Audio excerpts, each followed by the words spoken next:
Narito ang ating pinakahuling satellite image kung saan mas humina na nga yung epekto ng northeast monsoon o amihan at sa Luzon area na nga lamang nakakaapekto. Nakita nga rin natin sa mga susunod na araw, posibleng mas humina pa yung epekto ng amihan sa ating bansa.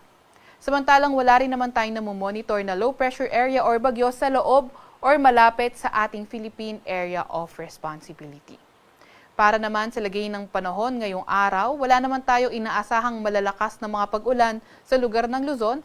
Gayunpaman, maulap na papawirin at mga may hinang pag-ulan ang dala ng amihan sa lugar ng Batanes, Cagayan, Isabela, Apayao, pati na rin sa may Aurora. Mas magandang panahon sa nalalabing bahagi ng Luzon kung saan sa Metro Manila and the rest of Luzon, partly cloudy to cloudy skies ang ating inaasahan at may mga tsansa ng mga may hinang pag-ulan. Nakikita nga natin by tomorrow, posibleng mas humina yung epekto ng amihan at sa may northern at central Luzon na nga lang nakakaapekto at posibleng mag-lessen pa sa mga susunod na araw.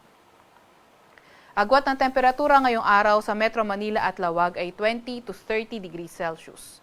13 to 22 degrees sa may Baguio, 19 to 28 degrees Celsius sa may Tagaytay, 20 to 29 degrees Celsius sa may Tugigaraw at 21 to 30 degrees Celsius naman sa may Legazpi.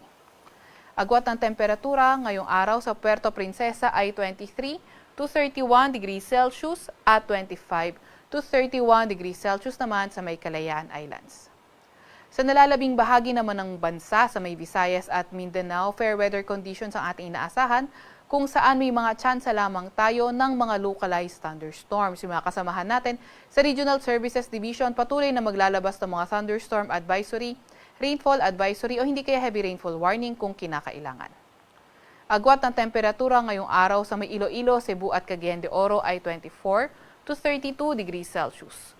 23 to 32 degrees Celsius naman sa may Tacloban, 24 to 33 degrees Celsius sa Davao at 23 to 33 degrees Celsius naman sa may Zamboanga. Update naman sa heat index kahapon na itala ang heat index sa Metro Manila from 30 to 31 degrees Celsius. Iyan ay nasa may caution category at ang pinakamataas sa ating bansang heat index ay umabot ng 40 degrees Celsius sa may Cotabato City, Maguindanao. Iyan ay nasa extreme caution category. Ngayong araw naman, tinataya ang heat index sa Metro Manila ay maglalaro mula 31 to 32 degrees Celsius, nasa caution category pa rin, at ang pinakamataas na posible maging heat index ngayong araw ay 40 degrees Celsius sa lugar pa rin ng Cotabato City, Maguindanao, at iyan ay nasa extreme caution category.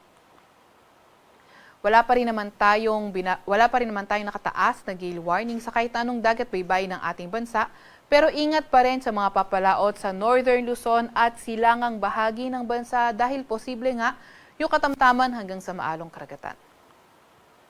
Sa Kalakhang, Maynila, ang araw ay sisikat ng 6:03 ng umaga at lulubog ng 6:07 ng gabi.